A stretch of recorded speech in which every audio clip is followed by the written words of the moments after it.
क्या ब्राह्मण ही भागवत कथा कह सकते हैं? नहीं, मंच जब से अर्थदायक हो गए तो उतने गीत गायक हो गए, मंच पैसा देने लगे, एक से एक व्यास आ गए। अब इस मामले को अखिलेश यादव ने अपने हाथ में ले लिया है और उन्होंने दोनों कथा व्यास को सम्मानित किया है। और सम्मान की बात रह गई तो जहां उनका सम्मान होना चाहिए वहां सम्मान हो गया, जहां अपमान होना चाहिए वहां अपमान हो गया। सम्मान उन्हीं की जगह होना था, वहां जातियों का सम्मान किया गया, वहां वोट का सम्मान किया गया, किसी व्यास का सम्मान किया गया। हेमराज यादव को आप किस तरह से कथावाचक देख रहे हैं? हेमराज यादव कथावाचक नहीं है, विशेषता वो क्या कर रहे हैं भगवान जाने, वो तुम नहीं कह सकते, लेकिन कथा व्यासपीठ से तो बिल्कुल इनको दूर कर देना चाहिए। ऐसे लोगों को जिसको एक श्लोक का शुद्ध ज्ञान नहीं है, जो व्याकरण के किनारे नहीं गया है, वो भागवत ऐसे ग्रंथ को क्या करेगा बताइए। तो क्या ऐसे लोग इस महान ग्रंथ का अपमान नहीं कर रहे हैं? ये अपमान कर रहे हैं, स्वाभाविक, मैं बिल्कुल स्पष्ट कह रहा हूं, ये अपमान कर रहे हैं। वहीं कालेनेम को हनुमान जी ने मार डाला, व्यासपीठ पर ही मार डाला। क्यों मार दिया, कैसे व्यास थे वो? शादी विवाह में ब्राह्मणों को बुलाना जरूरी है या कोई भी योग्य आदमी शादी विवाह करा सकता है? देखिए, विवाह के नियम कर्मकांड के अंतर्गत हैं, कर्मकांड के अंतर्गत विवाह का भी नियम है। विवाह कर्मकांड के अंतर्गत आने के कारण ब्राह्मण कर्मकांड से नैसर्गिक ज्ञानी होता है। नमस्कार दोस्तों, मैं विपिन सिंह सरल, आप देख रहे हैं न्यूज 11 उत्तर प्रदेश। इस समय एक बड़ा ही मामला चर्चा का विषय बना हुआ है, उत्तर प्रदेश में ही नहीं पूरे हिंदुस्तान में। इटावा कांड, कांड इसलिए कह रहे हैं क्योंकि वहां पर एक भागवत व्यास के साथ कुछ लोगों ने दुर्व्यवहार किया, जैसे उनके सर को मुड़वा दिया और उन्हें मारा पीटा, ये आरोप है। अखिलेश यादव ने उन कथा व्यास को बुलाकर सम्मानित किया और फिर लोग एक जात को टारगेट करते नजर आ रहे हैं।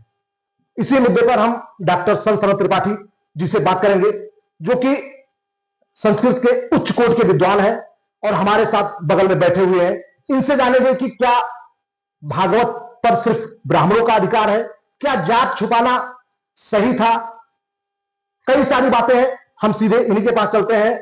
आपसे एक सवाल यह है कि जो इटावा कांड है इस समय बहुत प्रदेश में चर्चा का विषय बना हुआ है। वहां पर यह था कि मुकुटमणि यादव और संत शरण सिंह यादव जो कि कथा व्यास थे और उनके साथ लोगों ने अभद्रता की, उनके सर मुड़वा दिए गए और फिर उनको मारा पीटा गया, जात सूचक गाली दी गई और उनको भगाया गया। और अखिलेश यादव ने उन कथा व्यास को अपने मंच पर बुलाकर सम्मानित किया गया और ब्राह्मणों को अब इस समय सोशल मीडिया पर लोग टारगेट करते दिखाई दे रहे हैं।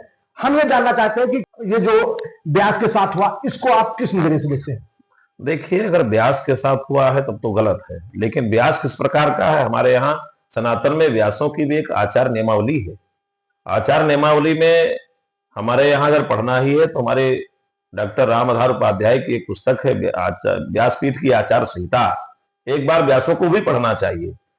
व्यास के लिए हमारे यहाँ जो आचार संहिता उसमें 3 चीजें हैं, ज्ञान, आचरण और व्यवहार। ज्ञानी व्यक्ति है, आचारवान है, उसका व्यवहार कैसा है उसको देख करके व्यास की पूजा की गई। नहीं तो हमारे यहाँ सनातन में समन्वयवाद का सिद्धांत है। हम सूत जी का सम्मान करते हैं, उसी भागवत में भागवत की कथा शुभारंभ भी सूत जी से होती है जो ब्राह्मण नहीं है। सौनक आदि ऋषि 88,000 ऋषि बैठ करके, ब्राह्मण ऋषि बैठ करके सूत जी से भागवत की कथा शुभारंभ करते हैं, भागवत जी सुनते हैं। व्यास जी स्वयं ब्राह्मण नहीं कहे गए जिन्होंने भागवत की रचना की, लेकिन सनातन ने उन्हें स्वीकार किया और सनातन को लेकर चल रहा है। जाति का विषय कहीं है ही नहीं हमारे सनातन में, जाति का कोई विषय नहीं। हाँ, एक बात और है, कुछ लोग किसी विषय को ढाल बनाकर चलते हैं, तो मध्यकाल में भी ढाल बन गया था एक विषय, जिसके कारण आज भारत बहुत व्याकुल है। आज भी भारत उसका पछतावा कर रहा है। बनारस में बैठे हुए कबीर जी ने एक बात कह दी थी, न कोई हिंदू न मुसलमाना, यही बात ढाल बना लिया उस समय के शासक ने, और जिसका परिणाम यह हुआ कि तमाम हिंदू लोग मुसलमान बन गए। तो ढाल बनाकर कोई बात की जाए ये तो बात अलग है, लेकिन सनातन ने सबको स्वीकार किया। हाँ, मैंने पहले बताया, हम ज्ञान को स्वीकार करते हैं, चाहे भगवान श्री कृष्ण हो, हम उनकी गीता सुनते हैं, जबकि श्रीमद भगवत गीता में यादव कहा, अर्जुन जी ने यादव करके उनका सम्मान किया, 11वें अध्याय में प्रणाम किया, हे कृष्ण हे यादव हे सखेती, फिर भी हम श्रीमद भगवत गीता का सम्मान करते हैं। श्री रामचरित मानस में भी व्यासों की चर्चा है, कई प्रकार के व्यास हैं। मानस के व्यासों की गणना अगर हम आपको गिनाए तो व्यासों की कमी नहीं है, लेकिन वही कालेनेम को हनुमान जी ने मार डाला, व्यासपीठ पर ही मार डाला। क्यों मार दिया, कैसे व्यास थे वो? ये ब्राह्मण और व्यास के अन्य जातियों का विषय नहीं है, ये व्यासपीठ का विषय। व्यासपीठ के विषय के लिए मैं और भी विषय बताऊंगा। वेद में हमारे 3 विषय कहे गए। वेद ज्ञान कांड है, कर्म कांड है, ज्ञान कांड, कर्म कांड और उपासना कांड, 3 चीजें हैं। श्रीमद् भागवत का व्यास ये तीनों का की प्रपूर्ति करता है। ज्ञान कांड वो व्यासपीठ पर बैठकर कथा बोलता है। कर्मकांड भागवत का 18,000 श्लोकों का आचार्यों द्वारा पारण कराया जाता है। उपासना भगवान के पास बैठकर पूजा किया जाता है। तीनों का समन्वय होता है। क्या तीनों का समन्वय किया जा सकता है इन व्यासों के द्वारा जो आजकल तथाकथित व्यास घूम रहे हैं? लेकिन नहीं, मंच जब से अर्थदायक हो गए तो उतले गीत गायक हो गए। मंच पैसा देने लगे, एक से एक व्यास आ गए सामने और कथा सुना रहे हैं। हम तो इसको इस दृष्टि से देखते हैं कि ज्ञान, आचार और व्यवहार जिस व्यास में नहीं है उसको व्यासपीठ पर रहने का कोई अधिकार नहीं। लेकिन सवाल यह भी है, क्या जात छुपाकर भागवत जैसे महापुराण की कथा कहना? जात छुपाना अच्छी बात नहीं है। जात बताना चाहिए, दोनों को बताना चाहिए। और संकल्प में जात पढ़ी जाती है। संकल्प जब किया जाता है कर्मकांड में तो जात पढ़ा जाता है कि फला जाति के ये फला ब्राह्मण हैं, क्षत्रिय हैं, वैश्य हैं, इनका नाम क्या है, और संकल्प क्या आता है मैं भागवत कर रहा हूं या करवा रहा हूं। और उसके बाद जब वर्ण सामग्री ली जाती है, व्यास का वर्ण किया जाता है, चुनाव किया जाता है, तब व्यास की भी जाति और गोत्र नाम लेकर के तब व्यास के हाथ में वर्ण सामग्री दी जाती है। दोनों का जाति कर्म वहां होता है, दोनों जात स्पष्ट की जाती है। क्या ब्राह्मण ही भागवत कथा कह सकते हैं या अन्य जात के लोग? फिर वही बात आ गई जात। हाँ। फिर तो क्या ब्राह्मणों का ही कॉपीराइट है भागवत पर या कोई भी कह सकता है? इसके बारे में थोड़ा खुल के बताइए। देखिए, भागवत में व्यास के 2 गुण बताया व्यास जी ने। भागवत में व्यास के 2 गुण मात्र बताया है। अभिवाद्य महामतिम, व्यास ऐसा हो जिसको देख करके प्रणाम करने की इच्छा अंदर से प्रकट हो जाए। क्योंकि धर्म के 4 लक्षण हैं। वेदा स्मृति सदाचारा स्वस्चा प्रियमात्मना एतत् चतुर्विध प्राहु साक्षात धर्मस्य लक्षणम। वेद के 4 लक्षण है, जिसमें एतत् चतुर्विध प्राहु साक्षात धर्मस्य लक्षणम, धर्म के जो 4 लक्षण उसमें पहला वेद है। हम वेद क्या कह रहे हैं? तो वेद में तो ऐसे ऐसे ऋषि हुए हैं जिनमें ब्राह्मण जाति ही नहीं रही है। तमाम ऐसे ऋषि हुए जो ब्राह्मण जाति के नहीं थे। अब विश्वामित्र जी को ही लीजिए जो बहुत प्रसिद्ध है। विश्वामित्र जी क्षत्रिय कुमार हैं, उनके पुत्र वैदिक ऋषि मधुच्छंदा जी हैं, वो भी क्षत्रिय कुमार हैं। वेद में जातियों की ग्रसमत जी हैं, दिलतमा जी हैं। ऐसी बात नहीं कि वैदिक काल से हम जातियों का बंधन नहीं रहा है। ये नहीं कि हम जाति बंधन में बांध करके किसी एक को रहे हैं। लेकिन जहां व्यास की बात आई है वहां व्यास के लिए भागवत में 2 चीज आई है। अभिवाद्य महामतिम, मन ही कह दे, मेरा स्वात्मान ही कह दे मैं इनको प्रणाम करूं, ऐसा व्यास होना चाहिए। और महामतिम, जिसकी मति महान हो। महान भगवान है, भगवान के अलावा कोई महान नहीं है। जिसकी मति, जिसकी बुद्धि भगवान में लगी हो, ऐसे व्यास का चयन करना चाहिए। क्या शादी विवाह में ब्राह्मणों को बुलाना जरूरी है या कोई भी योग्य आदमी शादी विवाह करा सकता है? देखिए, विवाह के नियम कर्मकांड के अंतर्गत हैं। कर्मकांड के अंतर्गत विवाह का भी नियम है। विवाह कर्मकांड के अंतर्गत आने के कारण ब्राह्मण कर्मकांड से नैसर्गिक ज्ञानी होता है। क्योंकि उसके पिताजी, माताजी या अन्य जहां वो पलता है वहां एक धार्मिक वातावरण होता है। उस धार्मिक वातावरण से ही वो निकल करके नैसर्गिक गुण लेकर आता है। हर जातियों का अपना नैसर्गिक गुण है, हर जातियों में अपनी नैसर्गिकता पाई जाती है। उन नैसर्गिकता को लेकर के अपने अपने कर्म करने चाहिए सबको। अब ब्राह्मणों को विवाह में बुलाया जाए ना बुलाया जाए, आजकल एक परंपरा चल पड़ी है। तमाम ऐसे लोग हैं जो चल रहे हैं, जो ब्राह्मण नहीं है विवाह करवा रहे हैं, तमाम करवा रहे हैं, किसी ने टिप्पणी नहीं की। हाँ, ये है कि आपके आचरण, आपके व्यवहार और आपके ज्ञान की आवश्यकता समाज को है। हमारे यहाँ व्यासपीठ की आचार संहिता बहुत ही कठिन, बड़ी सरल नहीं है। लेकिन जब से पैसा देने लगी व्यासपीठ से सब चल पड़ी इधर कि चलो भाई यहाँ दक्षिणा मिल रही है, सम्मान मिल रहा है, प्रणाम करने के लिए लोग हाजिर हो रहे हैं। अब आपको बताएं, कितने यादव कथा बोल रहे हैं। द्वारका प्रसाद यादव बहुत दिन से कथावाचक है, जिनको सुन करके, जिनकी पंक्तियां सुन करके, जिनकी चौपाई की शैली सुनकर तमाम व्यास कथावाचक निकल गए। हेमराज यादव सब देख ही रहे हैं। हेमराज यादव को आप किस तरह से कथावाचक देख रहे हैं? हेमराज यादव कथावाचक नहीं है। विशेषता वो क्या कर रहे हैं भगवान जाने, वो तुम नहीं कह सकते। लेकिन कथा व्यासपीठ से तो बिल्कुल इनको दूर कर देना चाहिए। ऐसे लोगों को जिसको एक श्लोक का शुद्ध ज्ञान नहीं है, जो व्याकरण के किनारे नहीं गया है, वो भागवत ऐसे ग्रंथ को क्या करेगा बताइए। लिखा गया है, हमारे यहाँ कहा जाता है विद्यावताम भागवते परीक्षा, विद्वान की परीक्षा भागवत में होती है।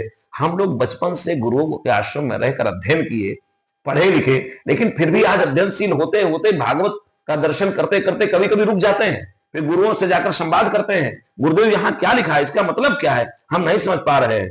तब गुरुदेव कुछ बताते हैं। गुरुदेव भी कहीं कहीं तक जाते हैं तो दूसरे से सलाह लेते हैं।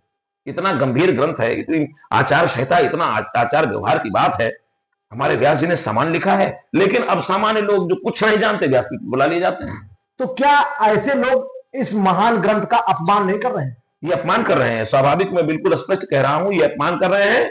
और ये अपने इस जातिवाद को लेकर के, अन्य विषयों को लेकर के उसका ढाल बनाकर उस ढाल के नीचे अपमान कर रहे हैं सनातन का।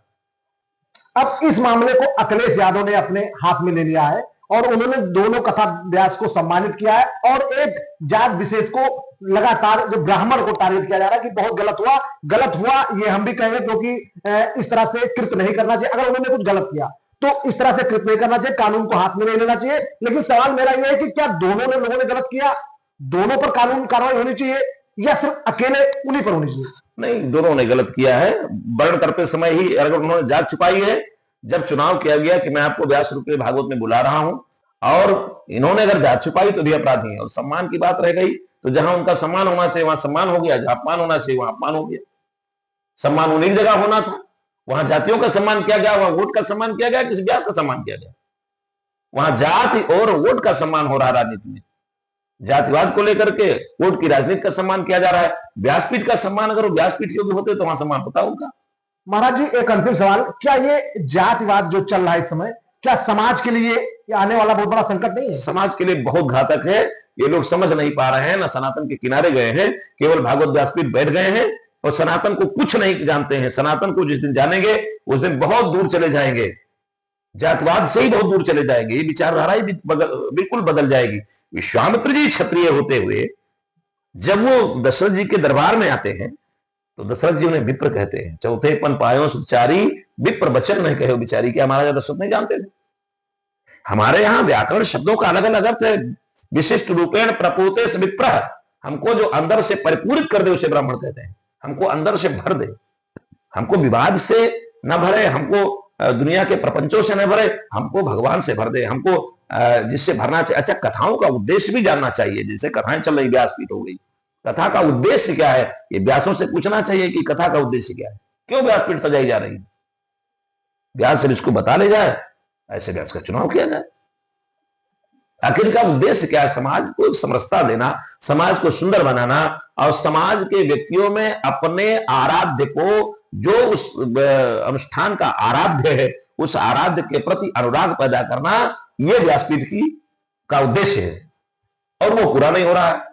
यहां तो केवल नाच गाना और उसमें अपना 3 घंटा बिता दिए और चापलूसी करके जजमान से दक्षिणा लिए अपने घर चले गए। इसका क्या उद्देश्य रह गया? अभी आप सुन रहे थे, ये थे डॉक्टर संतनु त्रिपाठी।